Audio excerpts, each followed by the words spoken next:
رومال اس کا لے لیتے ہیں نا، اس کا رومال لے لیتے ہیں، رومال آپ کا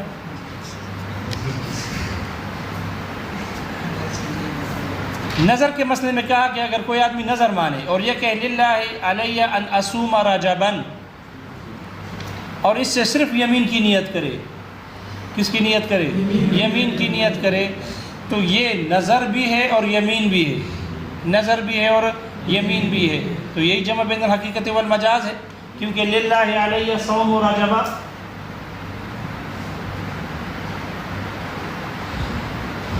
للہ علیہ ان اصوم، صوم رجب یا ان اصوم رجبا، نکرہ ذکر کیا، یہ للہ صیغہ نظر ہے، تو نظر کا معنی اس کلام کا جو نظر، یہ کلام نظر میں حقیقت ہے، اور اس کے لیے یمین کا ہونا، قسم کا ہونا، یہ اس کا مجاز ہے۔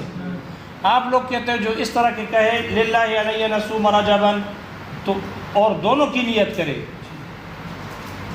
یا دونوں کی نیت نہ کرے، صرف یمین کی نیت کرے، تو حضرات طرفین پر اعتراض ہے، امام ابو حنیفہ اور امام محمد رحمہ اللہ پر، کہ وہ کہتے ہیں کہ یہ یمین نظر بھی منعقد ہو جائے گا باعتبار صیغے کی حقیقت، اور مجاز یعنی قسم بھی منعقد ہو جائے گا،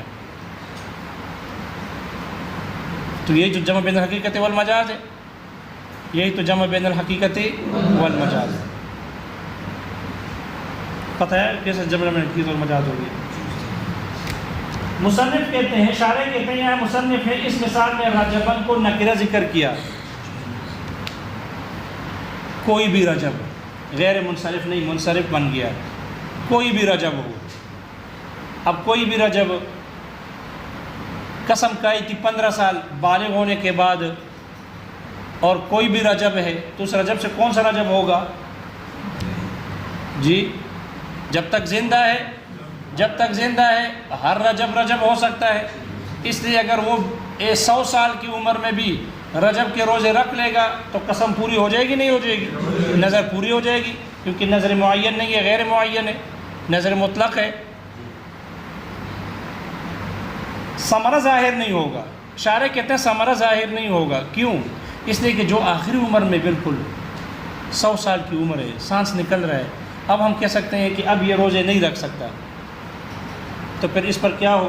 یہ کلام چونکہ نظر ہے اور پورے رجب کے روزے کی نظر مانی ہے، اور نظر پوری نہ کر سکا کیونکہ سانس نکل رہا ہے اس کا، تو روزے تو نہیں رکھ سکتا، لہذا اب اس پر 1 مہینے کے روزے کی فدیہ لازم، رکھ تو نہیں سکتا، فدیہ لازم۔ اور یہ کلام اپنے موجب کے اعتبار سے چونکہ یمین قسم بھی ہے تو کفارہ یمین بھی اس پر لازم، اس کے فدیے کا وصیت کرنا بھی اس کے اوپر کیا ہو جائے گا؟ لازم ہو جائے گا۔ تو ثمرہ صرف اور صرف ظاہر ہوگا فدیے کی صورت میں، عند الموت وصیت کرنا واجب ہو جائے گا، کیوں؟ اس لیے کہ رجب کو نکرہ ذکر کیا۔ شارح کہتے ہیں کہ اس رجبن کو اگر معرفہ ذکر کرتے بغیر تنوین کے تو پھر یہ علم بن جاتا، پھر خاص رجب ہوتا، یعنی یہی آنے والا رجب متعینہ رجب ہوتا، پھر یہ نظر مطلق نہ ہوتا، نظر مقید بن جاتا، نظر مقید اور معین بن جاتا، پھر آنے والا رجب ہوتا، اور اب آنے والے رجب میں اگر یہ روزے نہ رکھ سکا تو پھر فوراً اس پر ثمرہ ظاہر ہو جائے گا، اس کی قضا، اور قضا لازم ہوتی 30 روزے بطور نظر کے، اور کفارہ یمین لازم ہوتا، کفارہ یمین لازم ہوتا۔ تو شارح کہتے ہیں جیسے علامہ فخر الاسلام بزدوی نے اور جیسے صاحب نور الانوار نے اس کو معرفہ ذکر کیا بغیر تنوین کے، تو وہاں ثمرہ ظاہر ہو جاتا ہے، یہاں ثمرہ آخری عمر میں فدیے کی صورت میں ظاہر ہوگا، روزوں کی صورت میں ظاہر نہیں۔ خلاصہ یہ کہ یہ جو سوال اعتراض ہوا للہ علیہ ان اصوم رجبا، اس میں 6 احتمالات ہیں۔ کتنے احتمالات ہیں؟ 6 احتمالات ہیں۔ پہلا احتمال یہ کہ دونوں کی نیت کرے،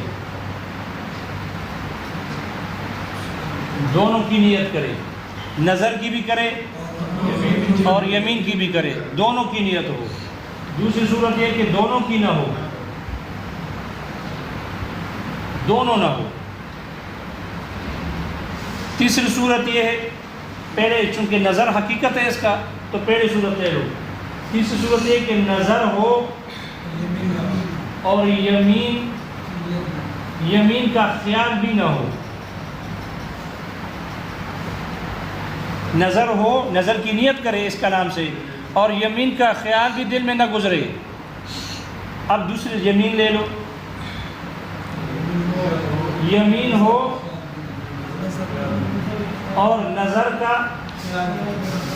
کا خیال بھی نہ ہو. 5 پھر نظر لے لو. نظر ہو اور یمین جو ہے یمین کی نفی ہو. اب یمین لے لو. یمین ہو اور نظر کی نفی ہو. نظر کی کیا ہو؟ نفی ہو. حضرات طرفین فرماتے ہیں یہ جو دونوں کی نیت کرے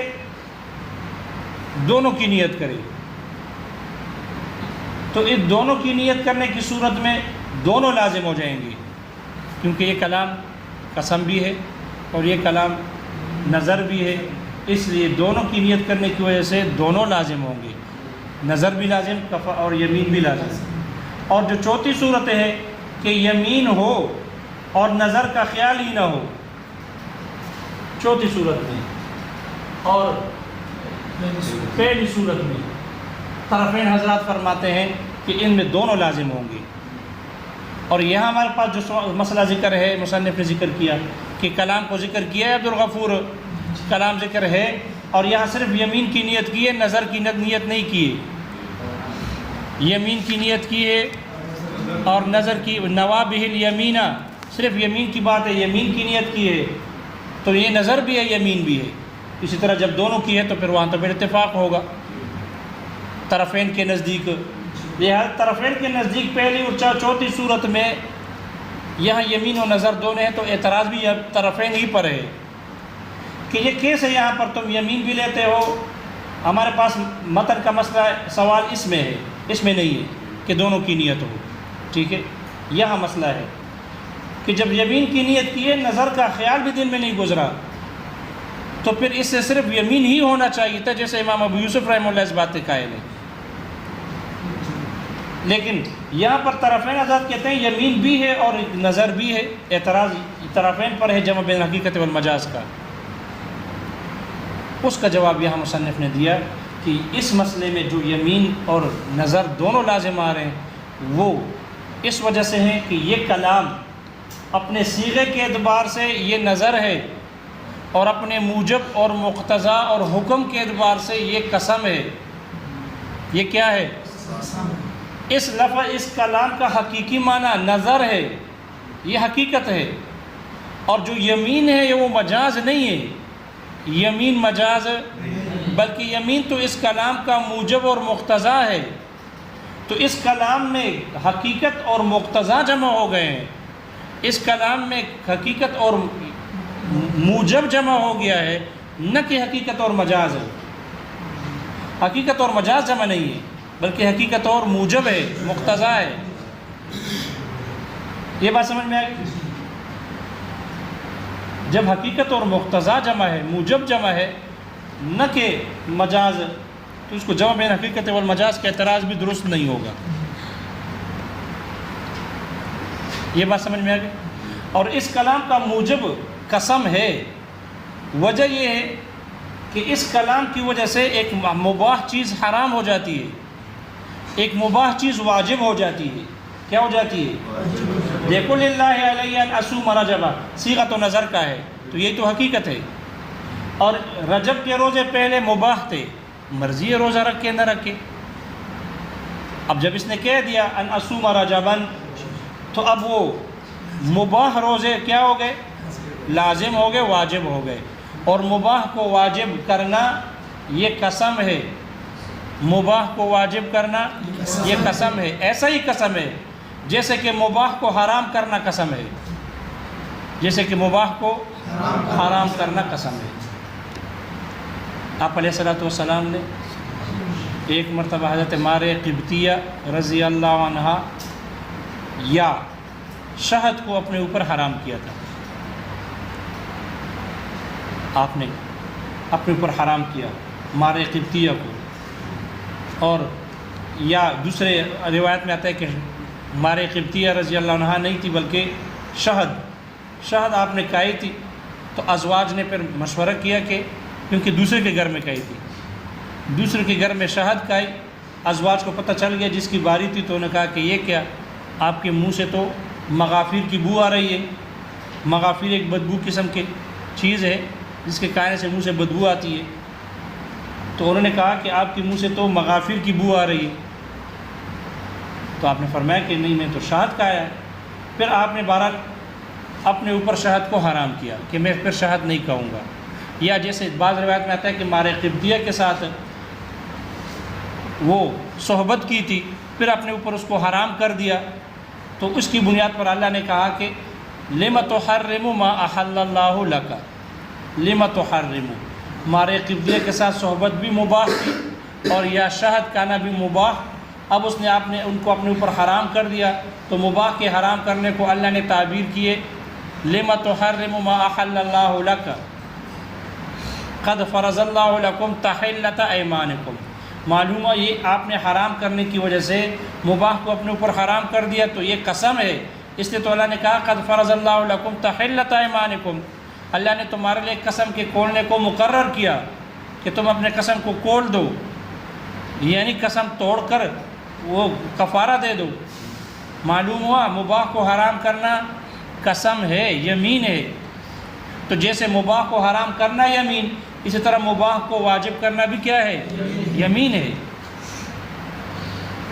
اس لیے کہ اب مباح، روزے مباح تھے، اب اس نے واجب کر دیے، پہلے چھوڑنا بھی مباح تھے، اب چھوڑنا حرام ہو گئے، تو مباح کو حرام کر دیا نا، چھوڑنا مباح تھا اب حرام ہو گیا، تو اس میں مباح کی حرمت بھی پائی جا رہی ہے اور مباح کو واجب بھی پایا جا رہا ہے، اس لیے مباح کو واجب کرنا یہ قسم ہے، یہ کیا ہے۔ لہذا یہ کلام اپنے صیغے کے اعتبار سے تو نظر ہے، لیکن اپنے موجب اور مقتضا کے اعتبار سے یہ قسم ہے، تو جو موجب جو یہ قسم ہے یہ اس کا مجازی معنی نہیں ہے کہ آپ جمع بین حقیقت اور مجاز کا اعتراض کر رہے ہو، بلکہ یہ اس کا کلام کا موجب ہے، مقتضا ہے، اس لیے اعتراض درست نہیں۔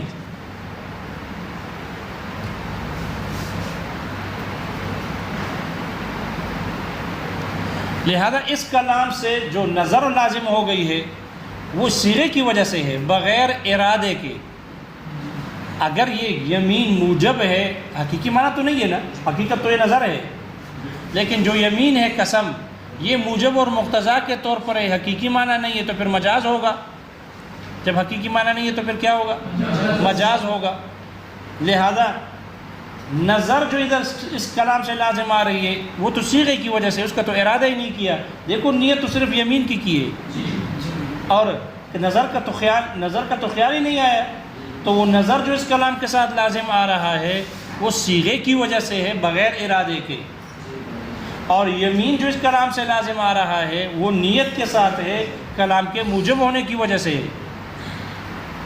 تو یہاں تو ایک معنی کا ارادہ، مجاز کا ارادہ کیا یمین کا، اور جب ایک معنی کا ارادہ ہو دوسرا معنی خود بخود لازم آتا ہو لفظ کے تابع ہو کر، تو وہ تو ناجائز نہیں ہے، جمع بین حقیقت والمجاز، وہ جمع بین حقیقت والمجاز ناجائز ہے جس میں لفظ حقیقی اور مجازی دونوں مراد ہو، دونوں کا ارادہ کیا جائے۔ یہاں ارادہ صرف یمین کا ہے، اور نظر تو صیغے کی وجہ سے لازم آ رہا ہے، اس لیے کہ للہ علیہ یہ صیغہ نظر ہے، تو صیغہ نظر صیغے کی وجہ سے لازم ہو رہا ہے، اور ارادہ نظر کا نہیں ہے۔ جب اگر ارادہ بھی نظر کا ہوتا تو پھر اعتراض ہوتا۔ وہ یہ بات سمجھ میں آ گئی؟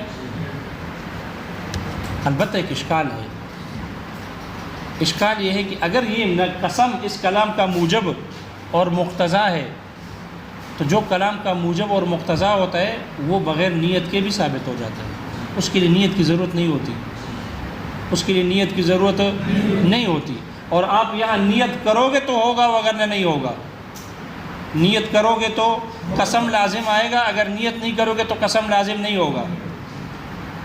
تو پھر یہ اگر قسم ہونا اس کلام کا موجب اور مقتضا ہے تو پھر تو بغیر نیت کے ثابت ہونا چاہیے، حالانکہ بغیر نیت کے ثابت نہیں ہوتا، نیت کی ضرورت ہوتی ہے۔ اعتراض سمجھ میں آ گیا؟ اس کا جواب دیا کہ ہاں یہ بات تو آپ کی بالکل ٹھیک ہے، کلام کا موجب بغیر نیت ثابت ہوتا ہے اور اس کے لیے نیت کی ضرورت ہے، لیکن بس مجبور ہے، کیا کرے؟ سوال بڑا بھاری ہے، اس لیے اللہم الا ان یقال سے نور انوار والوں نے جواب دیا تھا موشی نے، ٹھیک ہے نا؟ یہاں پر بھی اللہم کہہ کے اللہ سے جو ہے مدد مانگ کر کہا کہ اعتراض ٹھیک ہے آپ کا، لیکن بات یہ ہے کہ اس کلام کا جو موجب ہے نا، قسم ہونا، یہ اس کلام کا حقیقت مہجورہ ہے۔ حقیقت یعنی اس کلام سے یمین کے معنی کو سلب کیا گیا، اس کلام سے یمین والے معنی کو سلب کیا گیا۔ اب ہم اس کو یمین نہیں کہتے، یمین والا معنی، قسم والا معنی اس سے کھینچا گیا ہے، سلب کیا گیا، چینا گیا ہے۔ ہاں جب نیت کریں گے تو پھر وہ آ جائے گا۔ ایسا ہی ہے جیسے کہ دیکھو یمین کی 3 قسمیں ہیں، یمین لغو، یمین غموس، یمین منعقدہ۔ تو یمین منعقدہ اور غموس تو یمین ہے بالاتفاق، لیکن یمین لغو تو یمین ہے ہی نہیں، پھر کیوں یمین کہتے ہو؟ اس میں تو نہ کفارہ ہے، کچھ بھی نہیں ہے اس میں، تو اس کو یمین کیوں کہتے ہو؟ وجہ یہ کہ یمین لغو سے یمین والے معنی کو سلب کیا گیا، اس لیے وہ یمین نہیں ہے، وہ یمین نہیں ہے۔ اسی طرح اس کلام سے بھی یمین والے معنی کو سلب کیا گیا، جب سلب کیا گیا ہے تو اب یہ یمین نہیں ہے۔ ہاں جب نیت کرو گے تو پھر عند نیت، تو یہ حقیقت مہجورہ کی طرح ہو گیا، حقیقت مہجورہ کی طرح ہو گیا۔ اور حقیقت مہجورہ کلام میں مراد نہیں ہوتا، الا یہ کہ جب اس کی نیت کی جائے تو پھر مراد ہو جاتی ہے۔ اس لیے یہاں اگر نیت کریں گے تو پھر یمین ہوگا، پھر بغیر اس کے ثابت ہو جائے گا، پھر بغیر اس کے ثابت ہو جائے گا۔ خود ایک چھوٹی سی چیز ہے، یہ بات سمجھ میں آ گئی؟ اس لیے یمین ہونا اس کا موجب ہے، اور بغیر نیت کے جو ثابت نہیں ہوتا، یہ جو کہ آپ اعتراض کرتے ہو کہ موجب بغیر نیت ثابت ہو جاتا ہے، یہ بغیر نیت کے نہیں، تو ہم کہتے ہیں حقیقت مہجورہ کی طرح ہے، اس لیے کہ اس یمین والے معنی کو سلب کیا گیا۔ یہ حقیقت مہجورہ ہے، اور حقیقت مہجورہ جو ہوتی ہے وہ نیت کے وقت ثابت ہوتی ہے، بغیر نیت کی نہیں، اس لیے اس کے لیے نیت کی جاتی ہے تو یمین ہوگا، وگرنہ نہیں ہوگا۔ وہ سمجھ میں آ گیا؟ اس لیے اس صورت پر تو جو متن میں ذکر ہے، اس پر مصنف نے ذکر کیا، اس پر تو اشکال نہیں ہے، لیکن جو نور انوار والوں نے اس کو نقل کیا تھا نا، اس پر اشکال ہوگا۔ جب دونوں کی نیت ہوگی تو وہی دونوں کی نیت تھی، آپ نے حقیقت کی بھی نیت کی، ارادہ کیا، آپ نے مجاز کی بھی نیت کیا تاکہ قسم والا معنی ہو جائے، تو اس پر اشکال ہے، یہاں نہیں ہے، اس لیے وہ اشکال وہاں گزر گیا، بس یہاں نہیں دہراتے۔ یہ بات سمجھ میں آ گئی؟ یہ حالت جو صرف یمین ہے، یمین نیت کے وقت ثابت ہو جاتی ہے۔ البتہ شمس الائمہ کے حوالے سے محشی نے ذکر کیا کہ علامہ شمس الائمہ نے اس اعتراض کا، اصل اعتراض کا جواب یہ دیا کہ آپ جمع بین حقیقت والمجاز کر رہے ہو۔ اس کا جواب دیا کہ جمع بین حقیقت والمجاز، ایک لفظ کا حقیقی اور مجازی معنی دونوں مراد لینا یہ ناجائز ہے۔ اور شمس الائمہ نے جواب دیا کہ یہاں 2 لفظوں کی وجہ سے جمع بین حقیقت اور مجاز ہو رہا ہے، ایک لفظ سے نہیں ہو رہا۔ علامہ شمس الائمہ نے یہ جواب دیا کہ یہ للہ بمعنی واللہ ہے، قسم اس کی وجہ سے لازم آ گیا، اور جو روزے لازم آ گئے وہ علیہ، نظر جو لازم ہوا ہے وہ علیہ کی وجہ سے ہے، ان اسوما، اور جو قسم لازم ہوا ہے وہ للہ کی وجہ سے ہے۔ تو قسم اس وجہ سے لازم آ گیا اور نظر اس وجہ سے لازم آ گیا، تو یہاں تو 2 لفظوں کی وجہ سے حقیقت اور مجاز جمع ہو رہا ہے، نہ کہ ایک لفظ سے۔ جمع بین حقیقت والمجاز فی لفظ واحد ناجائز ہے، لیکن جب 2 لفظ ہو تو وہاں تو ناجائز نہیں۔ اس لیے علامہ شمس الائمہ رحمہ اللہ نے اس اصل اعتراض کا جواب یہ دیا کہ یہاں للہ قسم کے لیے، اور قسم اس سے لازم آ گیا، اور یمین وہ نظر جو ہے وہ علیہ نصومہ سے لازم آ گیا، اس لیے اعتراض ہی ٹھیک نہیں ہے آپ کا۔ ختنی بات سمجھ میں آ گئی؟ اگرچہ اس کا بھی جواب وہاں نور انوار کی محشی نے دیا کہ للہ کو واللہ کے معنی میں لینا ٹھیک ہی نہیں ہے۔ انہوں نے استدلال میں کہا کہ للہ واللہ کے معنی میں آتا ہے، اور استدلال کیا آپ علیہ الصلوۃ والسلام عبداللہ ابن عباس رضی اللہ عنہما کی حدیث سے۔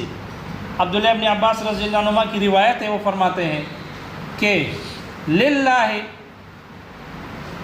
خدا کی قسم آدم علیہ السلام ابھی جنت میں داخل نہیں ہوتے کہ نکل گئے؟ آدم علیہ السلام جب جنت میں داخل ہو گئے، للہ ما غربت الشمس حتی خرجا، ابھی سورج غروب نہیں ہوا تھا جنت میں، سورج غروب نہیں ہوا تھا کہ نکل گئے آدم علیہ السلام. للہ ما غربت الشمس حتی خرجا، تو وہاں للہ استدلال، للہ بمعنی واللہ ہے. شمس العلم میں نے اس سے استدلال کیا، لیکن محشین نور انوار کے محشین نے اس کا جواب دیا کہ قسم کے لیے تو تین ہی لفظ آتے ہیں، واللہ، باللہ اور تاللہ. یہ لام تو قسم کے لیے نہیں آتی، لیکن اگر آتی ہے تو وہاں آتی ہے جہاں تعجب ہو، جہاں کیا ہو. اس لیے اس روایت میں ابن عباس رضی اللہ عنہما کو تعجب ہوا کہ تعجب کی بات ہے، آدم علیہ السلام جنت میں داخل ہوئے، ابھی سورج غروب ہوا نہیں تھا کہ نکل گئے، تعجب کی بات ہے. تو وہاں جو للہ بمعنی واللہ لیے تعجبیہ ہے، یعنی وہ تعجب کے مقام پر للہ واللہ کے معنی میں. اور یہاں کون سی تعجب ہو رہی ہے؟ یہاں کون سی تعجب ہو رہی ہے؟ جب یہاں کوئی تعجب ہے ہی نہیں تو پھر یہاں للہ کو واللہ کے معنی میں لینا بھی درست نہیں ہے. پتہ نہیں اس کا جواب سمجھ میں آ گیا؟ جی دیکھو کتاب میں، کتاب ابھی دوڑا ہے یا بعد میں؟ ہاں دیکھو جمعرات چھوڑ دو، شیخ آئیں گے تو چلے جائیں گے. قل کہاں سے؟ وَهُوَ نَذِيرُ مَا لَوْ قَالَ، یہ پیچھے والا وضع قدم یہ مثال ہے اس کی کہ جو لو قال کہ اگر کہے عبدہ حر یوم یقدم فلان، یہ جو مثال پیچھے والے گزر گئی وہ مثال ہے، نظیر ہے اس بات کی. لو قال اگر کہے عبدہ حر یوم یقدم فلان فقدم لیلا او نہارا، پھر وہ آدمی آیا دن کو یا رات کو آ جائے، عتقہ تو یہ غلام آزاد ہو جائے گا. کیوں؟ لأن اليوم متى قرن بفعل، اس لیے کہ دن جب یوم کا لفظ جب ایسے فعل کے ساتھ اس کو ملایا جائے، لا یمتد جو ممتد نہیں ہوتا، دراز نہیں ہوتا، حمل علی مطلق الوقت، تو اس یوم کو محمول کیا جائے گا مطلق وقت پر. ثم الوقت يدخل فيه الليل والنهار، پھر وقت میں لیل بھی اور رات بھی اور دن دونوں داخل ہوتے ہیں. وَأَمَّا مَسْأَلَةُ النَّظَرِ، رہا نظر والا مسئلہ، فَلَيْسَ بِجَمْعٍ أَيْضًا، وہ بھی جمع بین الحقیقت والمجاز نہیں ہے، بل هو نظر بصیغته، بلکہ وہ نظر ہے صیغے کی وجہ سے، یمین بموجبہ، اور وہ یمین ہے اپنے مقتضا اور حکم کی وجہ سے، وَهُوَ الْإِيجَابُ، اور وہ موجب اور مقتضا اس کا واجب کرنا ہے. کیوں؟ لأن الإیجاب المباح یصلح یمینا، اس لیے کہ مباح کو واجب کرنا یہ یمین کی صلاحیت رکھتی ہے. کتحریم المباح، جیسے کہ مباح کو حرام کرنا وہ یمین کی صلاحیت رکھتی ہے. وہذا کشراء القریب، اور یہ قریبی آدمی کے خریدنے کی طرح ہے. فإنه تملک بصیغته، اس لیے کہ وہ اپنے صیغے کے اعتبار سے مالک بننا ہے. وتحریر بموجبہ، اور اس کے موجب کے اعتبار سے وہ آزاد کرنا ہے. یہ اس مثال کی تشریح رہ گئی، یہ انشاءاللہ کل کر لیں گے.